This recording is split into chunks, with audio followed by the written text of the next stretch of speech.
तो दोस्तों, इस वीडियो में हम द्रौपदी द्वारा गोविंद को पुकारने के महत्व और इस पुकार से उनके अनोखे संबंध के बारे में जानेंगे।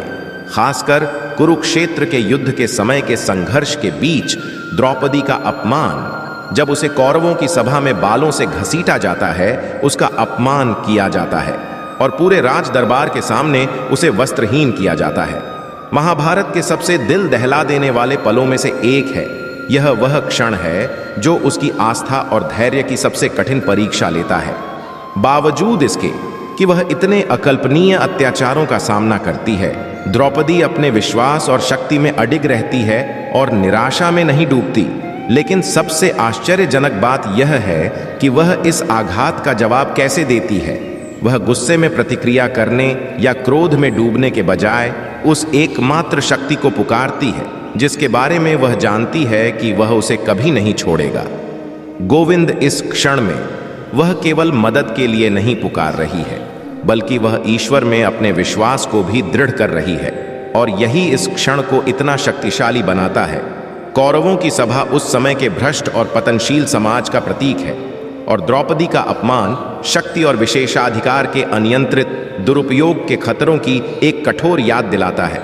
लेकिन इस अंधकार और अराजकता के बीच द्रौपदी की गोविंद के लिए पुकार एक आशा की किरण है, विश्वास और मानव आत्मा की अमर शक्ति का प्रमाण है। इतने संघर्ष के बीच द्रौपदी की पुकार केवल मदद की एक हताश पुकार नहीं है, बल्कि उसकी आंतरिक शक्ति और धैर्य का एक गहरा प्रदर्शन है। वह केवल गोविंद को नहीं पुकार रही है, वह ईश्वर से अपने गहरे संबंध की पुष्टि कर रही है और यही उसे आगे बढ़ने की शक्ति देता है। द्रौपदी और गोविंद का संबंध एक गहरे विश्वास और वफादारी पर आधारित है। गोविंद केवल एक देवता नहीं है, बल्कि एक मित्र, एक विश्वास पात्र और एक मार्गदर्शक है जो उसे दूसरों की तुलना में कहीं बेहतर समझते हैं।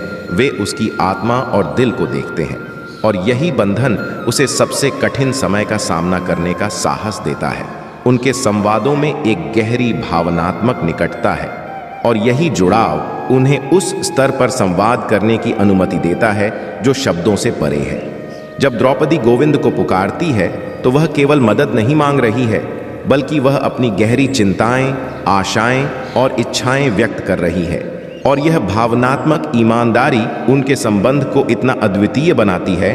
उनके संबंध का सांस्कृतिक और भावनात्मक संदर्भ निष्ठा, दिव्यता और मानव संघर्ष के विषयों में निहित है।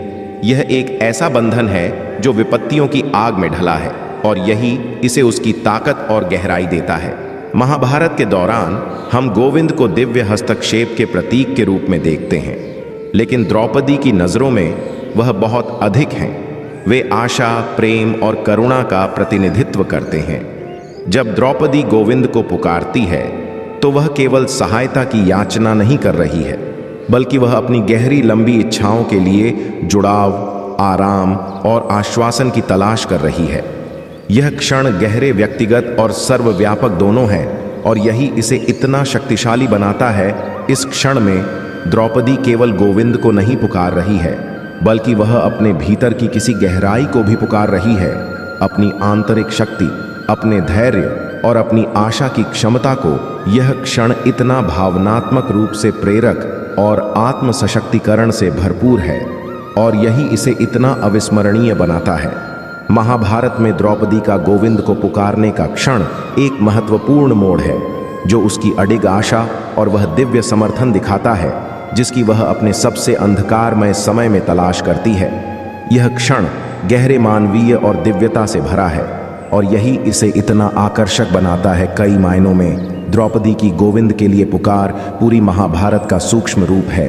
यह आशा, धैर्य और संबंध और अर्थ की खोज की कहानी है। यह एक अनुस्मारक है कि सबसे अंधकारमय समय में भी हमेशा आशा होती है, हमेशा एक रास्ता होता है और हमेशा एक उच्च शक्ति होती है जो हमें मार्गदर्शन कर रही होती है। तो द्रौपदी की गोविंद के लिए पुकार उनके संबंध के बारे में क्या प्रकट करती है? यह एक ऐसे बंधन को प्रकट करती है जो विश्वास, वफादारी और भावनात्मक निकटता पर आधारित है। एक बंधन जो गहरे मानवीय और दिव्य दोनों है। यह एक ऐसा जुड़ाव है जो विपत्तियों की आग में ढला है और यह उस प्रेम को प्रकट करता है जो सबसे बड़ी चुनौतियों को भी पार कर सकता है। देखने के लिए धन्यवाद। द्रौपदी और गोविंद के संबंध पर अपने विचार नीचे टिप्पणी में ज़रूर साझा करें और पौराणिक कथाओं पर और भी गहरे विचारों के लिए मेरे अन्य वीडियो ज़रूर देखें।